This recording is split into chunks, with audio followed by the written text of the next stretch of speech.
साथियों, अगर आप भी एसएससी जीडी क्या है इसके बारे में पूरी जानकारी जानना समझना चाह रहे हैं कि आखिर इसके लिए क्या योग्यता चाहिए, आयु सीमा, सिलेबस, इसमें फिजिकल, सैलरी कितनी मिलती है, चयन प्रक्रिया की कैसे होंगे, फॉर्म कैसे भरेंगे, यानी कि पूरी जानकारी अगर आप जानना चाह रहे हैं तो ये वीडियो आपके लिए है। इस वीडियो में आपको पूरी जानकारी देखने को मिलेंगे। तो चलिए समझते हैं कि आखिर एसएससी जीडी क्या है। साथियों, चलिए समझते हैं कि आखिर एसएससी जीडी क्या है, इसके बारे में पूरी जानकारी। साथियों, सबसे पहले हम लोग समझते हैं कि इसके लिए चयन प्रक्रिया के बारे में, यानी कि सिलेक्शन प्रोसेस के बारे में, ठीक ना। तो 4 मुख्य चरण होते हैं इसमें। सबसे पहले आपके सीबीटी परीक्षा, यानी कि आप सभी का साथियों कंप्यूटर आधारित ऑफलाइन मतलब कि पेपर आपके होंगे, ठीक ना, जिसमें हम बात करें तो 80 जो है वो एमसीक्यू टाइप प्रश्न आपको देखने को मिलते हैं। कितने? 80 प्रश्न देखने को मिलेंगे। जैसे ही आप साथियों सीबीटी परीक्षा पास करते हैं, इसके बाद साथियों आपका फिजिकल होता है, यानी कि शारीरिक मानक परीक्षा, जिसमें आपको ऊंचाई, सीना और शारीरिक दक्षता परीक्षा दौड़ को सफलतापूर्वक आपको उत्तीर्ण करना अनिवार्य होते हैं। साथियों, जैसे ही आप फिजिकल होंगे आप सभी का, इसके बाद साथियों आप सभी का मेडिकल होते हैं। इसमें आपके जो है केंद्रीय सशस्त्र पुलिस बल यानी कि सीएपीएफ के मापदंडों के अनुसार संपूर्ण चिकित्सीय परीक्षण एवं स्वास्थ्य जांच किए जाते हैं। साथियों, इसके बाद आप सभी का साथियों फाइनली दस्तावेज सत्यापन होते हैं, यानी कि शैक्षणिक प्रमाण पत्र, जाति प्रमाण पत्र और मूल निवास का अंतिम सत्यापन और मेरिट लिस्ट बनते हैं। साथियों, तो इस प्रकार से आपको जो है वो 4 मुख्य चरण से होकर आप सभी को गुजरना होता है। अब कहिएगा कि सर इसके बारे में सीबीटी में क्या क्या पूछे जाते हैं, तो इसके बाद हम समझ लेते हैं साथियों कि सबसे पहले इसके लिए क्या जो है वो शैक्षणिक योग्यता और आयु सीमा होनी चाहिए। तो पात्रता एवं आयु सीमा की अगर हम बात करें साथियों, तो शैक्षणिक योग्यता में साथियों भारत के किसी भी मान्यता प्राप्त बोर्ड से न्यूनतम यानी कम से कम 10वीं पास आप होने चाहिए। इसके बाद आयु सीमा की अगर हम बात करें तो 18 से 23 वर्ष आपकी होनी चाहिए। इसके बाद कुछ लोग कहेंगे कि सर हमारा जो है वो 23 से ज़्यादा है, तो इसके लिए छूट मिलते हैं। किसको? ओबीसी उम्मीदवार को 3 वर्षों तथा एससी एसटी को जो है वो 5 वर्षों की छूट मिलते हैं। साथियों, ठीक है, तो ये रही आपकी कि पात्रता एवं आयु सीमा, ठीक ना। अब हम बात कर लेते हैं साथियों कि आपका जो ये सीबीटी एग्जाम होंगे इसका क्या पैटर्न रहने वाला है, ठीक ना। तो चलिए हम जानते हैं। देखिए, तो कंप्यूटर आधारित परीक्षा पैटर्न की अगर हम बात करें तो यहाँ पर आपको रीजनिंग देखने को मिलेंगे। रीजनिंग के 20 प्रश्न रहेंगे, ठीक है, जो कि आपको 40 अंक देंगे। इसके बाद जीके एंड जीए के बारे यानी जनरल नॉलेज से आपको 20 प्रश्न, ये भी 40 अंक देंगे। इसके बाद आप सभी का गणित होगा जो कि 20 प्रश्न देखने को मिलेंगे, 40 अंक।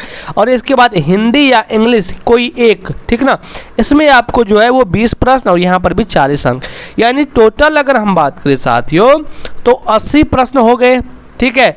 और आपको मिलेंगे कुल अंक कितने? 160। समय की बात करें तो 1 घंटा, केवल 1 घंटा में 80 प्रश्नों को हल करना होता है, ठीक है। और निगेटिव मार्किंग की बात करें तो 0.25 अंक आपके काटे जाएंगे साथियों आपके गलत पर, ठीक ना। तो समझ चुके होंगे कि आखिर कंप्यूटर आधारित परीक्षा का क्या पैटर्न रहने वाले हैं। अब हम आगे बात कर लेते हैं साथियों कि शारीरिक दक्षता परीक्षा के बारे में। पुरुष अभ्यर्थियों के लिए अगर हम बात करें साथियों तो दौड़ की अगर हम बात करें तो 24 मिनट में 5 किलोमीटर, 24 मिनट में कितने? 5 किलोमीटर। ऊंचाई की बात करें यानी हाइट की बात करें तो 170 सेंटीमीटर, ठीक ना, और एसटी को 162.5 सेंटीमीटर। सीना की बात करें तो 80 सेंटीमीटर और फुलाने पर 5 सेंटीमीटर बढ़ना चाहिए, ठीक है। इसके बाद हम बात कर लेते हैं महिला अभ्यर्थी के बारे में। देखिए, इसके लिए 8.5 मिनट में 1.6 किलोमीटर। ऊंचाई की बात करें तो 157 सेंटीमीटर, एसटी को 150 सेंटीमीटर। और नोट में याद रखना है कि यहाँ पर सीना मापदंड महिलाओं को तो नहीं होते, तो आपको पता ही होगा। तो ये आपको पता हो गया कि फिजिकल में आपको जो है दौड़ कितने होंगे, ऊंचाई, सीना, सब चीज़ों के बारे में। अब हम बात कर लेते हैं साथियों कि सुरक्षा बल एवं पद के बारे में। यानी फोर्सेज अंडर एसएससी जीडी के बारे में। तो यहाँ पर आपको देखने को मिलेंगे CISF यानी केंद्रीय औद्योगिक सुरक्षा बल, जो कि फर्स्ट चॉइस। इसके बाद SSF साथियों यानी सचिवालय सुरक्षा बल, BSF सीमा सुरक्षा बल, CRPF, SSB, ITBP, Assam rifle. तो ये सभी आपको यहाँ पर देखने को मिलते हैं साथियों। अब हम बात कर लेते हैं कि सफलता के 3 मूल मंत्र हैं साथियों, ठीक ना। सफलता के कितने मूल मंत्र? 3 मूल मंत्र। सबसे पहला कि सिलेबस एवं मॉक टेस्ट, यानी कि सभी 4 विषयों का बेसिक। देखिए क्या होता है ना, विद्यार्थी को रिजल्ट नहीं होने के ये सबसे अहम रोल होता है कि बच्चा जो है वो बेसिक पढ़वे नहीं करता है और एडवांस बुक पढ़ने लगता है, एडवांस चीज़ों को पढ़ने लगता है। अब टीचर लोग भी हम देखते हैं आजकल यूट्यूब का ज़माना होने से, ऑनलाइन का ज़माना होने से, ऑनलाइन में लोग क्या करते हैं, डायरेक्ट सवाल सॉल्व करवाते हैं, बेसिक का कोनो ध्यान ही नहीं रखता है। और बच्चा को चाहिए क्या? बेसिक। तो सबसे पहले आपको बेसिक पर काम करना पड़ेगा साथियों, और प्रतिदिन कम से कम एक ऑनलाइन मॉक टेस्ट आप दे, उसको हल करें, ठीक ना। और जिसमें आपको प्रॉब्लम हो रहा है, जो सवाल नहीं बन रहा है, उस टॉपिक को फिर से पढ़िए, बढ़िया से देखिए, ध्यान दीजिए। तो ये सबसे जो साथियों 3 मूल मंत्र में सबसे पहला ये हुआ।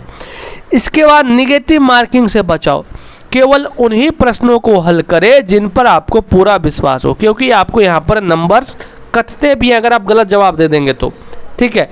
इसके बाद शारीरिक फिटनेस साथियों, क्योंकि लिखित परीक्षा की तैयारी के साथ साथ सुबह 5 किलोमीटर दौड़ नियमित अभ्यास अगर नहीं करते हैं आप, तो फिजिकल में गड़बड़ा जाएगा।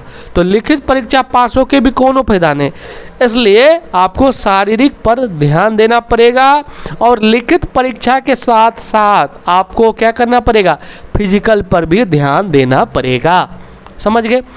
इसके बाद तो सब चीज़ हम आपको बता ही चुके हैं साथियों। तो आपके मन में किसी भी प्रकार का डाउट्स हो या एसएससी जीडी के रिगार्डिंग और कुछ पूछना हो, तो आप जो है वो कमेंट्स करके हमसे पूछ सकते हैं, हम आपको रिप्लाई देने का काम करेंगे, या तो फिर और भी कई सारे वीडियो भी हम आपको बना देंगे, ठीक ना। तो मिलते हैं अगले वीडियो में, धन्यवाद।